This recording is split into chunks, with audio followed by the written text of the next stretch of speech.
Salut à tous, j'espère que vous allez bien. Aujourd'hui, je vous emmène avec moi sur un chantier, le chantier d'un des derniers appartements que j'ai acheté en VFA. Donc je me disais que ça pouvait être intéressant parce que je sais qu'il y a beaucoup de gens qui se posent des questions sur l'achat dans le neuf, l'achat en VFA, etc. Aujourd'hui, je vais faire une visite de pré-livraison. Donc je vais vous expliquer en quoi ça consiste, pourquoi c'est important, quels points il faut absolument vérifier et peut-être déjà juste avant refaire un petit récap d'un achat en VFA pour ceux qui se posent encore des questions. Qu'est-ce que c'est, en quoi ça consiste et comment ça fonctionne? Quand vous achetez en VFA, donc en vente en l'état futur d'achèvement, vous achetez un bien, un appartement ou une maison sur plan que vous ne pouvez pas visiter, pas encore. Donc vous signez un contrat de réservation qui vous engage à acheter l'appartement ou le bien et au promoteur de vous le vendre.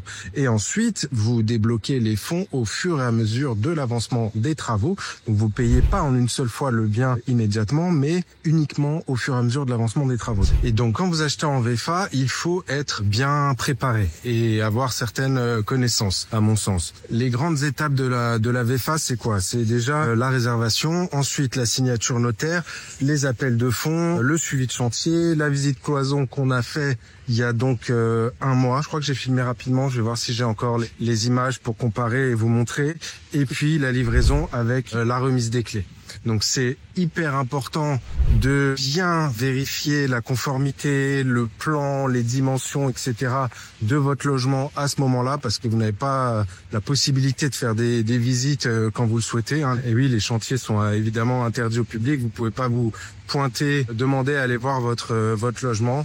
Ça m'est déjà arrivé, j'ai déjà vu le cas pas mal de fois. Je vais vous mettre une checklist de tous les éléments à vérifier dans la description, ou sinon contactez-moi et je vous les enverrai par mail. Donc déjà, la visite cloison, c'est quoi? La visite cloison, c'est tout simplement quand toutes les cloisons intérieures sont posées, c'est-à-dire les séparations entre chaque pièce. À ce moment-là, vous pouvez faire la première visite, prendre connaissance des volumes, des dimensions, etc. Donc il n'y a pas encore les revêtements de sol, les peintures, etc. Tout est brut, il y a juste les cloisons, les fenêtres et autres qui sont posées. Généralement, c'est environ 6 mois avant la livraison, donc vous pouvez venir par exemple avec un cuisiniste ou prendre toutes les dimensions exactes de la cuisine avec les emplacements, des attentes, des arrivées, des évacuations, des prises et tout. Ce qui vous permet, si vous voulez faire une cuisine par exemple sur mesure, de lancer la commande après cette visite pour qu'elle soit posée dès la livraison. S'il y a des erreurs, pareil, c'est le moment de les signaler sur les dispositions des cloisons ou autres.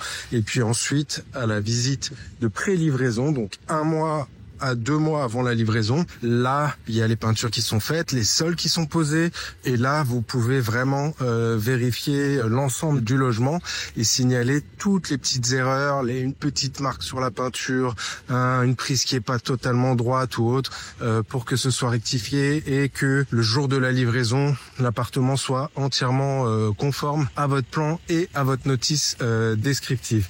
Là, on arrive sur le chantier, donc je vais faire la visite de pré-livraison, je vous montre rapidement d'extérieur et puis on se retrouve à l'intérieur et je vous ferai la suite de la vidéo après sur le retour pour vous expliquer un peu plus en détail. Donc là, je pense qu'il faut que je passe. Généralement, les allées sont pas encore prêtes, les parties communes non plus. La dernière fois, j'étais passé par le sous-sol, donc c'est peut-être encore le cas. Hop, l'appartement, il est situé juste derrière moi, au fond de la cour, là.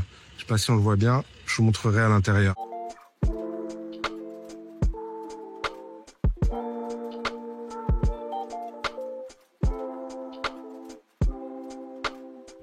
Donc, voilà, on arrive dans l'appartement. Donc là, c'est la visite de pré-livraison. On a fait la visite cloison il y a 1 mois, donc ce que je vous expliquais. Et donc, c'est un studio à la base que j'ai transformé en 2 pièces sur plan. Je vais vous expliquer. Donc, en fait, il n'y avait pas cette cloison-là. La cuisine allait un peu plus sur le séjour. Et la salle de bain était plus grande en fait. Donc j'ai décalé le mur de la salle de bain par ici. J'ai ajouté une attente lave-linge juste ici. J'ai changé le WC qui devait être par là ou je sais plus. Je vous montrerai sur les plans avant-après. Donc pour gagner un peu d'espace sur le séjour. Ici on va avoir la cuisine tout le long. Et ici, donc la cloison qu'on a montée. Donc ça fait un 2 pièces, on est sur 32-33 mètres carrés, je crois. Une petite chambre, une dizaine de mètres carrés. Donc ici, on aura le lit de ce côté-là. Un grand placard de 180 par là. Et voilà, donc la livraison est prévue dans presque 2 mois. Généralement, la livraison la visite de pré-livraison se fait entre 1 et 2 mois avant la livraison, quoi. Donc je vous montrerai les photos, les vidéos avant et après. On sort de la visite. Sur la vidéo, vous verrez des petits morceaux de scotch un peu à droite à gauche. C'est ce qui correspond aux petits défauts et aux reprises nécessaires. Bon, là, il n'y avait pas grand-chose. Il y a toujours des petits coups à reprendre sur la peinture, des petites traces, des choses comme ça. Rien d'important. Si, il y avait quand même la porte qui était un peu abîmée dans le coin supérieur gauche. Donc, bien vérifier vraiment dans le détail. C'est vraiment des petits détails parfois.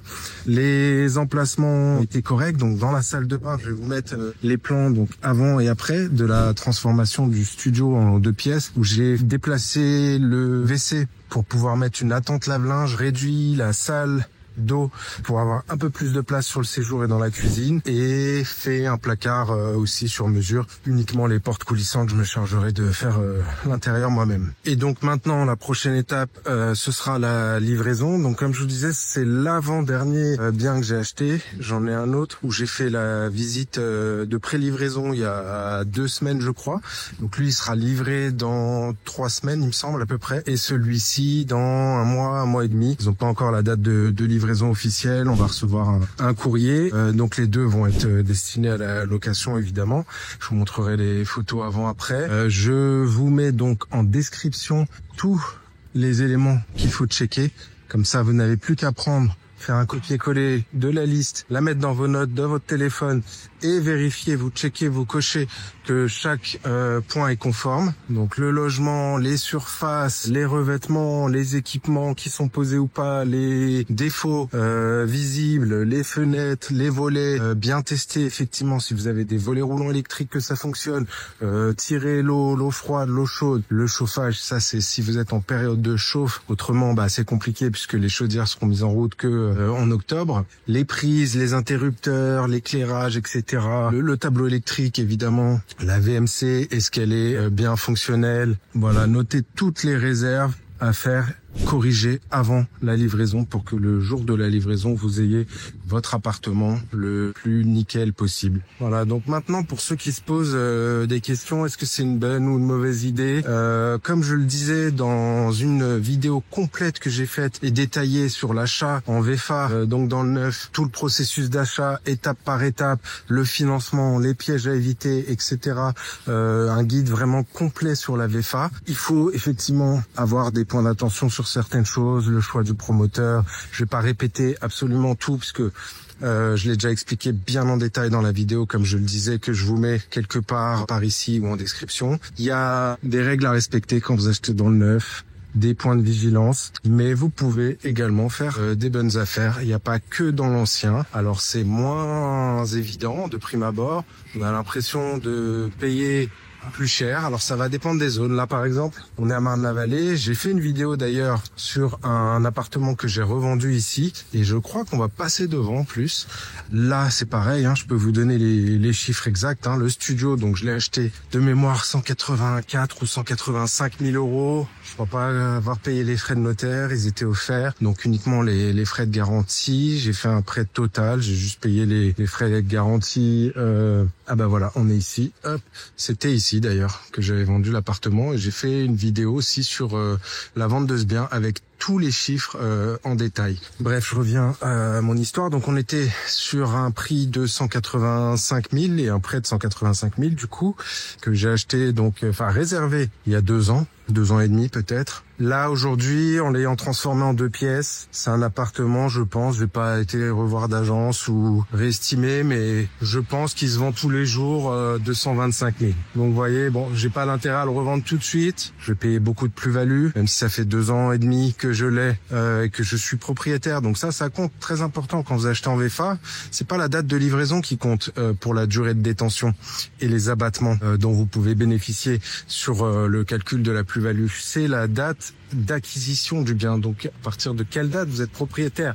Donc là, j'ai pas à attendre 5 ans pour commencer à bénéficier des abattements forfaitaires qui sont de 7,5% pour les frais d'acquisition et 15% pour les travaux que je n'aurais pas fait, mais c'est des forfaits que vous pouvez appliquer. Voilà, donc dans 2 ans et demi, si je revends ce bien, je peux déjà appliquer ces abattements, voilà, pour durée de détention. Après, ça va jusqu'à 22 ans et 30 ans pour l'impôt sur le revenu et les prélèvements sociaux, avec des dégressivités chaque année.